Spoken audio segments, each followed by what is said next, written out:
Misalkan ini X, Y, Z.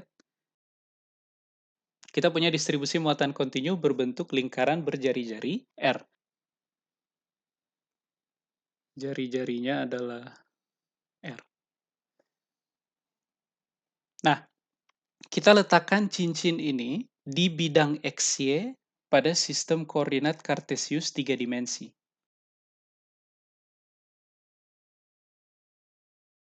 Nah ini, lingkarannya kita taruh di sini, di bidang XY. Kemudian titik yang akan kita tinjau itu di sini. Ini adalah titik P. Kemudian kita ingin tahu medan listrik di titik E berapa. Jadi ada distribusi muatan kontinu berbentuk lingkaran berjari-jari R. Kemudian kita ingin hitung medan listrik akibat distribusi ini di titik P yang terletak pada garis yang menembus pusat sebaran muatan berbentuk lingkaran ini. Nah, seperti biasa, langkah pertama adalah Bapak Ibu pilih suatu elemen dl. Kemudian di situ ada muatan sebesar dq. Medan listrik oleh elemen ini di titik P itu adalah dE sama dengan 1/4 pi epsilon 0 dikali dq dibagi R kuadrat R topi. Nah, sekarang pertanyaannya, R yang mana? Nah, ini adalah R.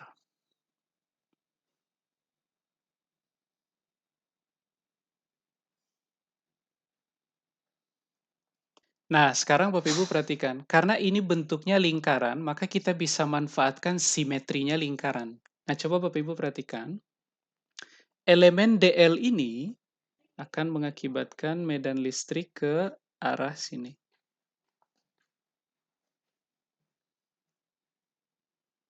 dE. Kemudian, di seberang dari elemen ini, itu Bapak Ibu punya elemen lagi. Misalkan ini kita sebut elemen yang ini dq1, kemudian di seberangnya dia ada elemen lagi. Misalkan dq2. Kita lihat dari atas, maka misalkan di sini ada dq1,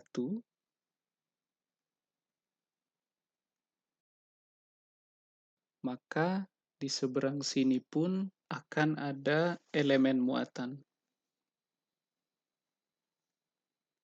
Misalkan kita sebut dq2. Nah, dq1 itu sama dengan lambda dikali dl, dl1, sementara dq2 itu adalah lambda dl2.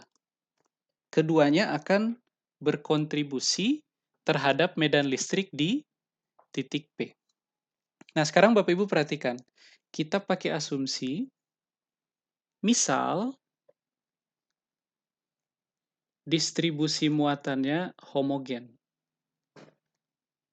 Artinya lambda adalah bilangan yang konstan. Nah, bila lambda adalah bilangan yang konstan, kemudian dl ini adalah elemen panjang yang sangat kecil, maka saya bisa bilang kalau gitu,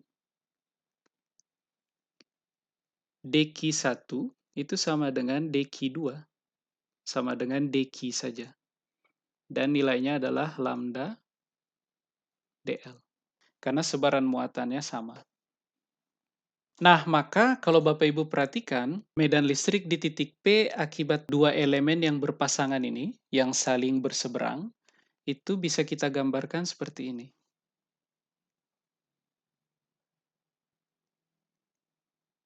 Misalkan ini titik P, maka medan listrik akibat kedua elemen ini akan seperti ini.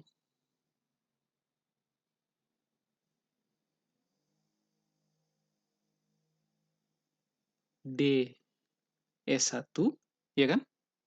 Kemudian ini adalah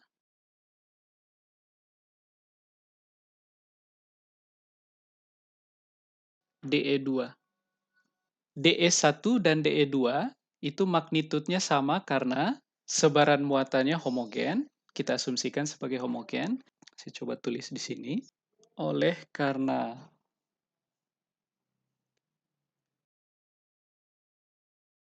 titik P berada pada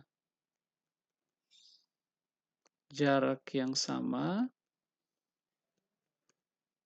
dari dq1 maupun dq2 dan dq1 sama dengan dq2, maka besarnya DE1 itu sama dengan besarnya DE2. Oke?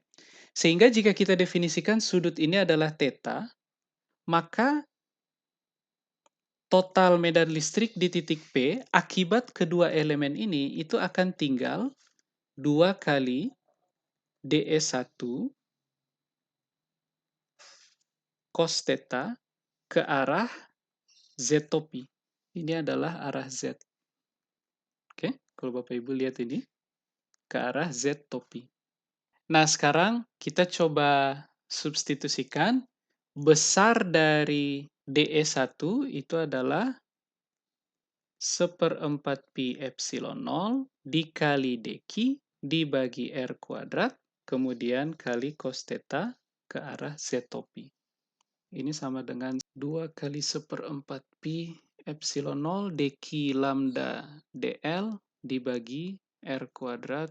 Cos theta kira-kira sama dengan apa Bapak Ibu? Kalau Bapak Ibu lihat ini. Theta berarti yang ini kan? Sama ini. Cos theta sama dengan samping per miring. Miringnya adalah R, sampingnya adalah jarak dari sini ke sini kan? Misalkan kita sebut Z. Berarti cos theta sama dengan Z per R. Maka cos theta kita ganti dengan Z per R, Z topi. Nah, sekarang Bapak Ibu perhatikan ini. DL itu adalah elemen keliling lingkaran. Nah, kalau Bapak Ibu punya lingkaran, kemudian kita taruh di koordinat kartesius.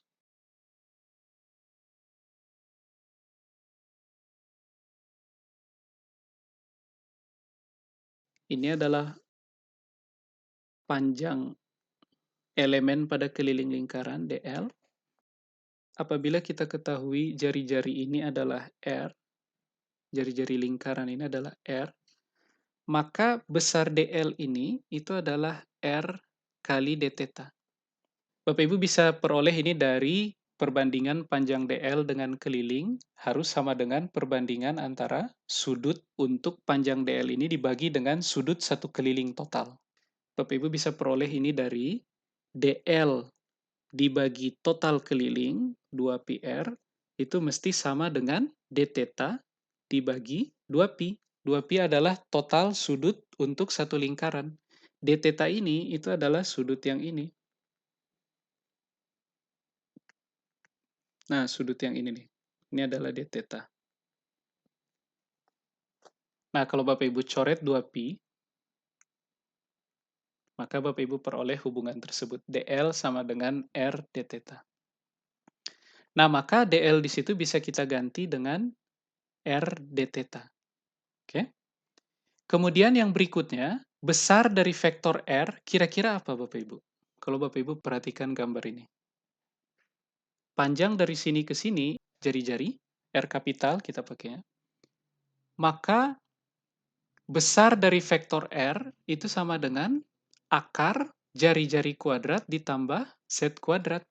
Sehingga kita bisa tulis kalau gitu DE sama dengan 2 kali 1/4 pi epsilon 0 dikali lambda R kapital d theta per, kita sekarang punya R pangkat 3 Bapak Ibu, jadi ini kita bisa tulis sebagai jari-jari kuadrat plus Z kuadrat pangkat 3 per 2 dikali Z, Z topi. Maka E total itu adalah 2 kali 1/4 pi epsilon 0 integral lambda R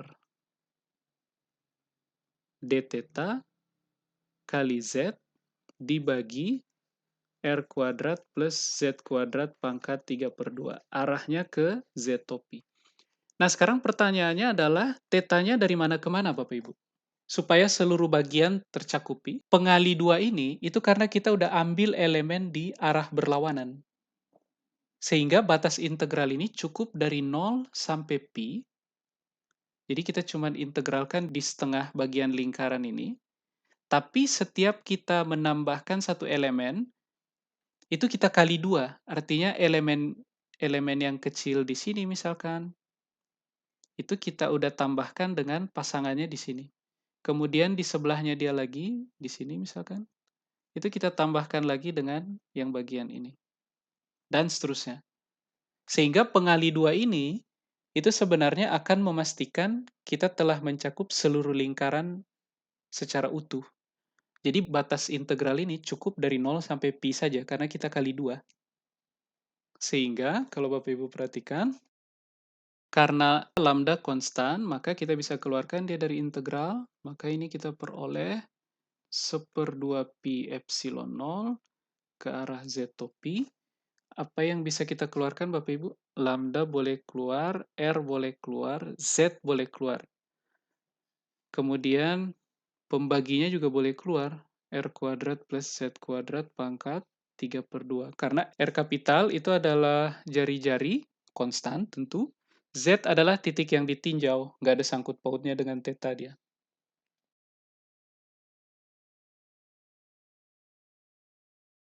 Integral theta dari 0 sampai pi d theta. Ini hasilnya berapa Bapak Ibu? 1/2 pi epsilon 0 dikali lambda Z pi kali R dibagi R kuadrat plus Z kuadrat pangkat 3/2 ke arah Z topi. Nah, kita peroleh medan listrik oleh distribusi muatan kontinu berbentuk lingkaran dengan sebaran muatan yang homogen. Lambda homogen.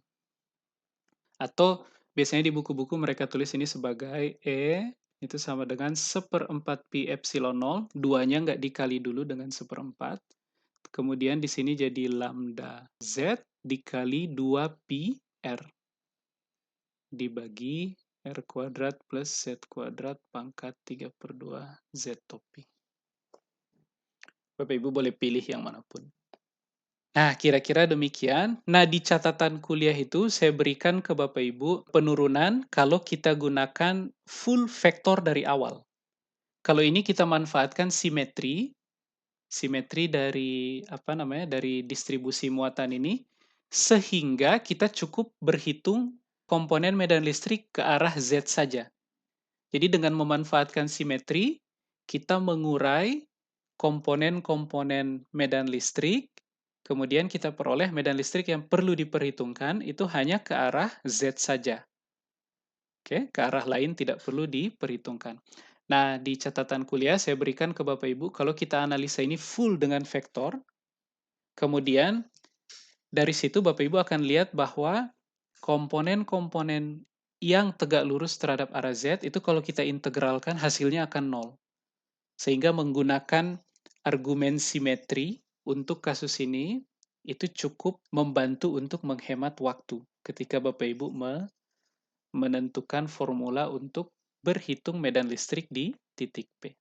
Nah, sekarang terakhir sebelum kita tutup kuliahnya, Bapak Ibu coba perhatikan apabila titik P ini itu saya bawa menjauh. Jadi kita bawa menjauh menuju posisi-posisi Z yang sangat jauh dari pusat distribusi muatan berbentuk lingkaran. Jika Z jauh lebih besar dari R, maka penyebutnya jadi Z pangkat 3. E itu sama dengan 1/4 pi epsilon 0 lambda Z 2 pi R, penyebutnya menjadi Z pangkat 3 ke arah Z topi. Sehingga kita peroleh E itu sama dengan 1/4 pi epsilon 0 lambda kali 2 pi R dibagi Z kuadrat Z topi. Nah, Bapak Ibu ingat,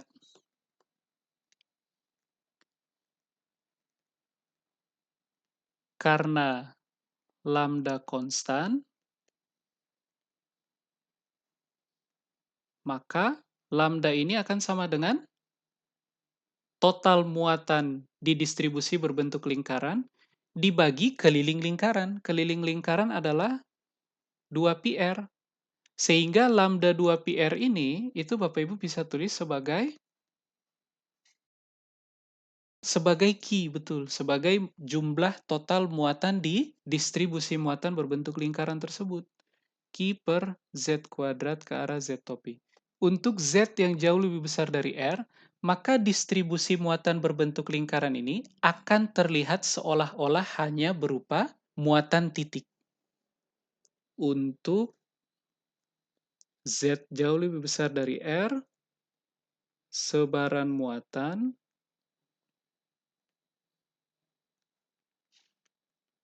seolah-olah berupa muatan titik. Kira-kira itu untuk hari ini Bapak Ibu.